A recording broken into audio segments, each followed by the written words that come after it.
twasobanukiwe neza ko gutangira umushinga ntabwo bitangira iyo ufite amafaranga, ahubwo bihera mu bitekerezo ariyo ya business idea. Icyo gitekerezo uragikuza ukagikorera plan, icyo bita business plan, bikaba ari ibintu byanditse biri ku murongo, bizatwara aya n'aya kugira ngo muri cya gihe amafaranga yaje cyangwa se uri no kuyahiga. Iyo ufite ibintu byanditse akenshi, tutagiye kure n'abahanga bavuga yuko ibintu byanditse byoroha kubishyira mu bikorwa kurusha ibintu biri mu bitekerezo bidafite ahantu byanditse na hamwe. Nitwa Bucyashimana Sylvie, nkaba naje mu mahugurwa yabereye mu Gatenga Don Bosco. Ni amahugurwa afasha urubyiruko kuba rwakiteza imbere mu Gatenga business.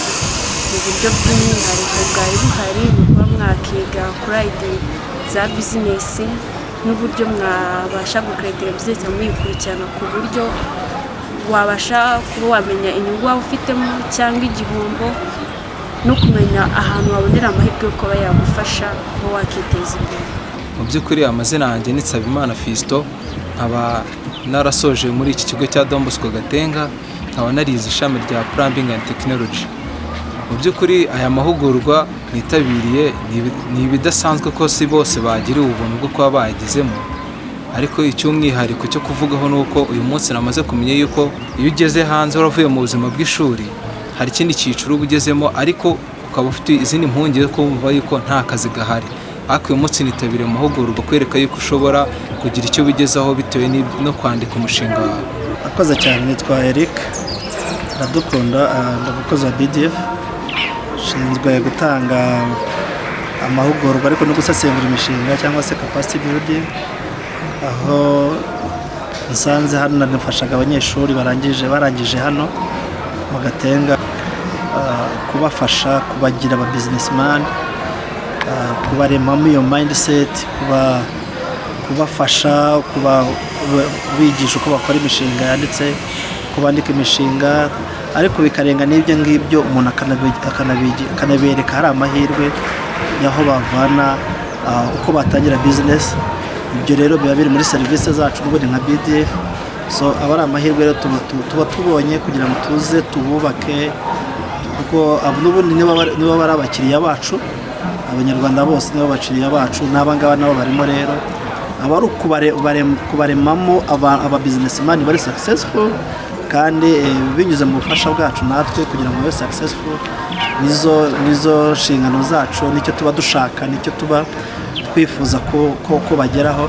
Ari amahirwe rero tuba tubonye kugira ngo tubabone ari benshi icyarimwe, tubabwire amahirwe ari muri BDF, ariko tunabarememo aba modern businessman cyangwa entrepreneurs, tububakemo izo values, tubigishe uko batekereza igitekerezo cy'umushinga uko cyiza bigenda gute, gihera hehe bigenda gute, tubigisha uko bacyandika, uko bakivana mu mutwe bakagishyira ku mpapuro. Hanyuma niturangiza n'ibyo ngibyo tubereke noneho ko bimaze kuba aba businessman buzuye, dore hari amahirwe ngaya, tukabasobanurira muri serivisi za BDF, aho tubasobanurira garanti, aho tubabwira ko banyuze muri banki bishoboka ko twababera ingwate kugeza kuri 25%, kubera ko ari urubyiruko abandi akaba ari igitsina gore, tukabereka ko banyuze muri banki batangira business bigakunda binyuze n'ubufasha bwa BDF. Abizi iby'imyuga tukabereka ko muri BDF dufitemo serivisi y'uko tugurira abantu bize iby'imyuga babyize neza, bafite certificate za WD na Rwanda Polytechnic, ko tubagurira ibikoresho nta zindi ngwate batanze, ahubwo ibyo bikoresho bikaba ingwate n'andi mahirwe atandukanye ari muri BDF.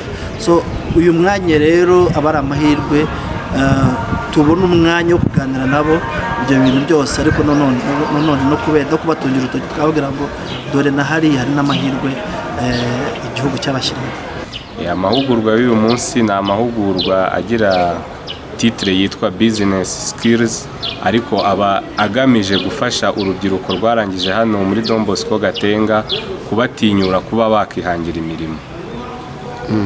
Ni bande bitabiriye amahugurwa?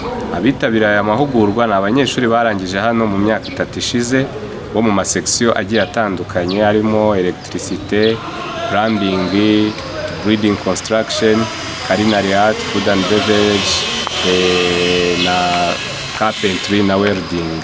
ko ari sekisiyo 6 zose. hanze aha abanyeshuri bavuga hari ibyo bababwira nkamwe mushinzwe kubahuza n'isoko ry'umurimo, iyo ibibazo babagezaho mubikemura mute? Ibibazo batugezaho tubikemura mu guhura nabo nk'uku nguku, dusangira ibitekerezo bafite, ariko cyane cyane imbogamizi bakunze kutugezaho ni ukuvuga ngo hanze aha hari ubushomeri. Rero nkatwe tuba twarabigishije umurimo, niyo mpamvu tubashakira abantu baza kubahugura ku bijyanye no kuba bakihangira umurimo, batekereza imishinga, tukanabahuza n'abashobora gufasha iyo mishinga yabo kuba yatera imbere.